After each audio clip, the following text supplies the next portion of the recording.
else do you want from this team? What else? Are you not entertained? What is that, 15 straight regular season wins? All right, so I'm sitting here. I'm looking at his career stats. This does not include the playoffs. 14 games played. They throw in the game where he came in late, so I'm just going to add that in. I know as a starter he doesn't have one more interception because that came late in the Chiefs game, if I believe. He's 10-0. He's a completion percentage a hair under 70 for his career. 2,600 yards, 22 touchdowns, and 4 interceptions. Bonte, this year alone, 5-0, 72% completion, 1,200 yards passing, averaging 9 per attempt, 9 touchdowns, 0 interceptions.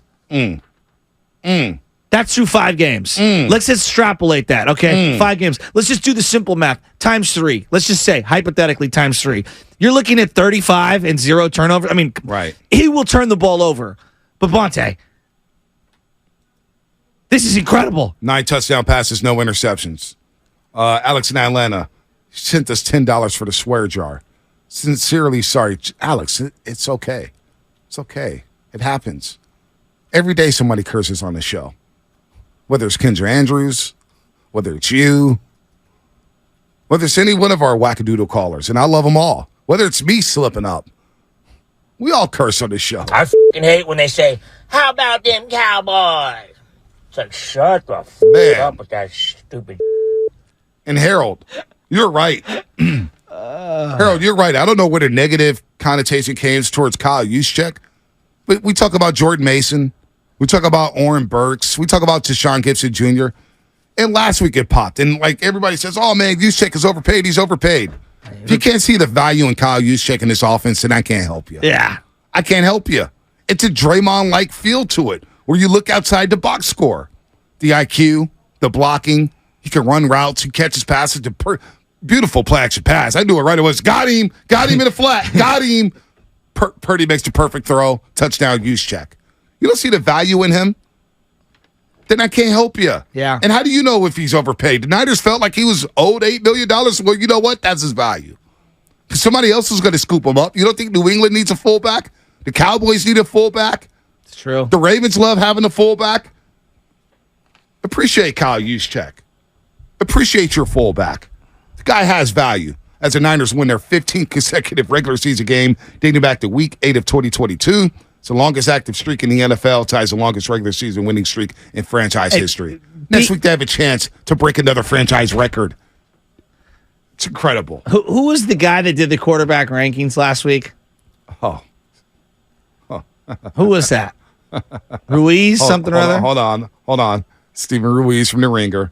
I'm sorry. I watched the film and he's not doing anything. He's running the offense well. And I get the argument that he's a good quarterback for this system and he's the right quarterback for this system. And then I get yelled at when I rank him 25th. Here's my thing. I'm ranking these quarterbacks not based on their suitability for the Kyle Shanahan system. I'm ranking them based on what they would do in a normal offense, like a league average offense. And if we put Brock Purdy in the league average offense, this game isn't going to lead to top of the league results. The play that made me lose my mind this week was he threw a pass downfield to Brandon Ayuk over the middle of the field.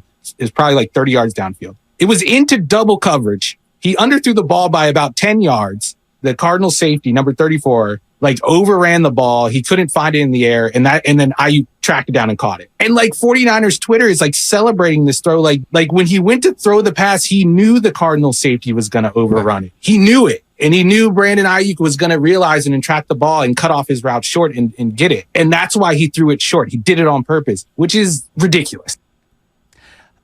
Only 6 times have the 49ers one quarterback thrown for over 30 touchdowns.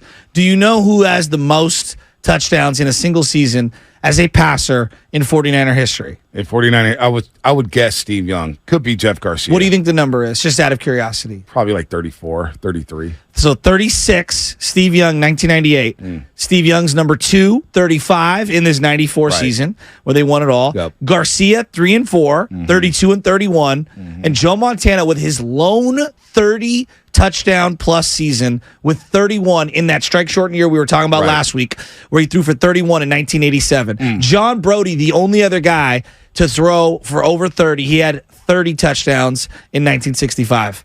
I mean, Brock's getting to 30 this year, right? You would think.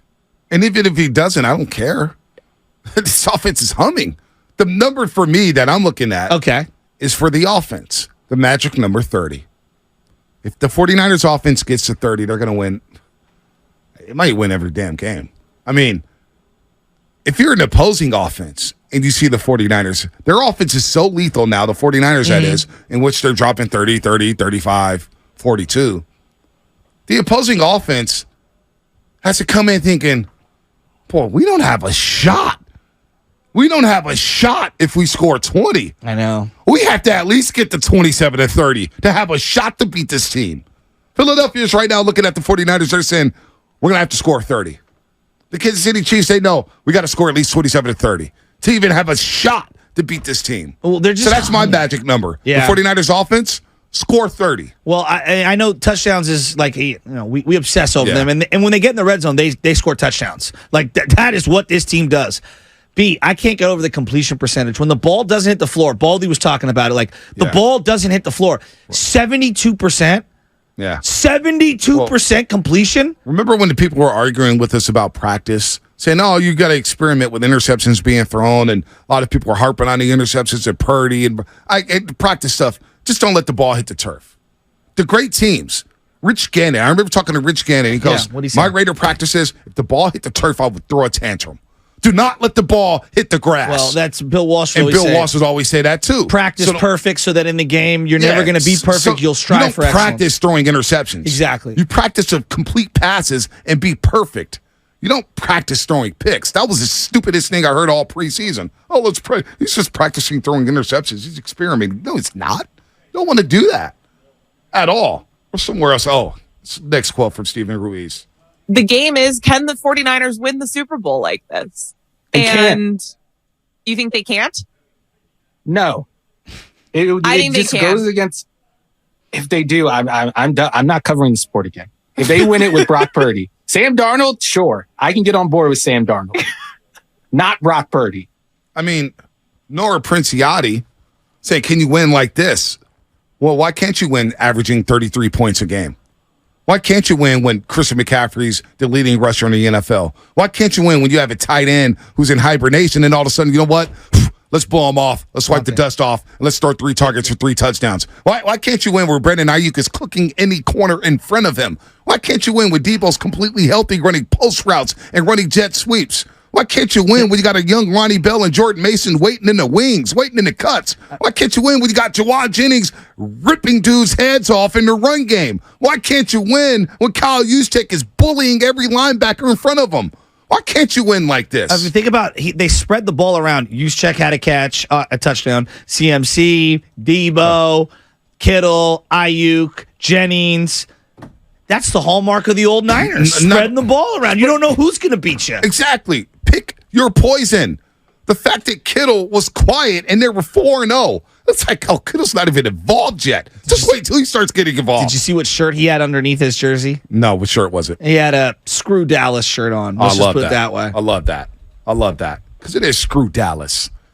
Haven't had one Cowboy fan call today. You know, one Cowboy fan. Well, they're not going to call? Well, because they faded into the bushes like Homer Simpson, and they're going to come back out as Laker fans. Oh, I thought they scattered like cockroaches into the abyss, and then maybe week 7 they reappear. I watched the Sunday Night Football broadcast back when I came home, and I was lying in bed, falling asleep to it. It was so good. Same here. They did a great job tugging at my heartstring of nostalgia, seeing the old school. Oh, that was so dope. It was so cool. They showed the stage still so cool. 92 NFC Championship game, 93, so 94, cool. The mud, the throwbacks. So they had this one thing where they had all these pictures of the old greats going up with against the Golden Bridge right there. Yeah, and then you got to Dak and Brock Purdy and Kittle and CeeDee Lamb and all that stuff. Their presentation is so good. It's so good. I really enjoyed it. And that, like, as just a football fan, seeing the 2 beautiful uniforms as the sun was coming down. And I don't know what it is about those turquoise pants that they wear. Yeah, they do. I do enjoy, like, from just a fan uniform. perspective. Yeah, it's a great uniform game. The Cowboy uniform's iconic. It's a great uniform game. It's iconic. It's a great uniform game. And then when you're walking to your seats and you hear the Sunday night theme music over the loudspeakers, it's like, oh, it's going down now. And then Nick Bosa gets announced, and Fred Warner gets announced, and Fred's running out of that tunnel wearing that 54 with the dread shaking. Oh my gosh, that's big time. I'm telling you, bro. That's big time. I got goosebumps. Dude, it's big time. And You're they walking play in it throughout the whole stadium. The whole stadium and hears everyone's it. like, yeah, let's go. But I'm not going to lie. The Raiders this week was playing the Monday Night Theme Anthem, the old school one from the 80s and 90s. And I was like, it still pops. So it still pops. I missed this because I was driving home from the game. My dad said that they had Dre Greenlaw on set right after the game. Yeah.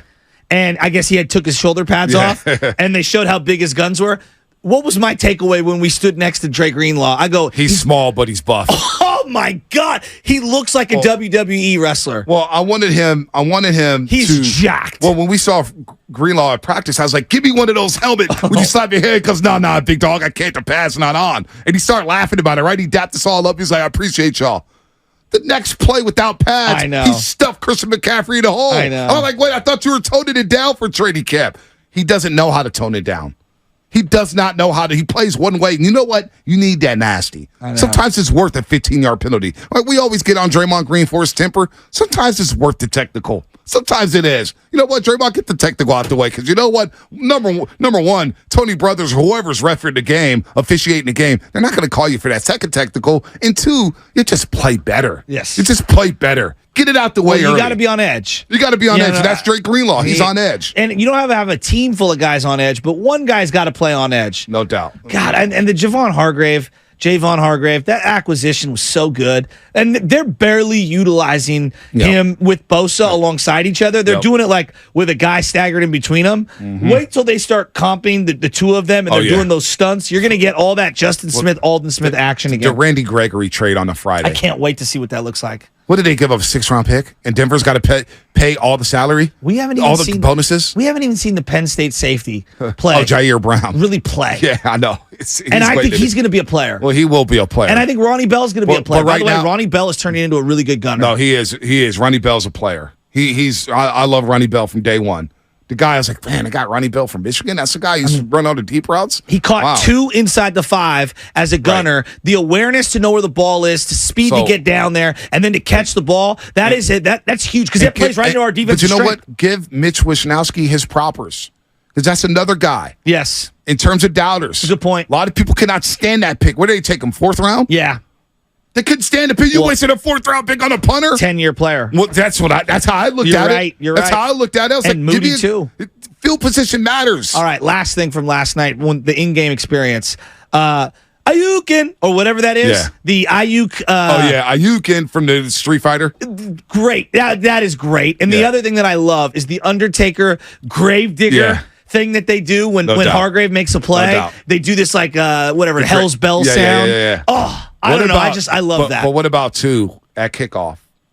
They had the "We Ready" blaring. They did. At the opening kickoff. DJ Amen, I'm telling you, he was listening to our show. He had the "We Ready" going on. Ready. Dude, that came on. The whole stadium rose as one. Yeah, and I thought I texted the group. They're listening to the roast. Dude, their hair is standing up. Can you play the "We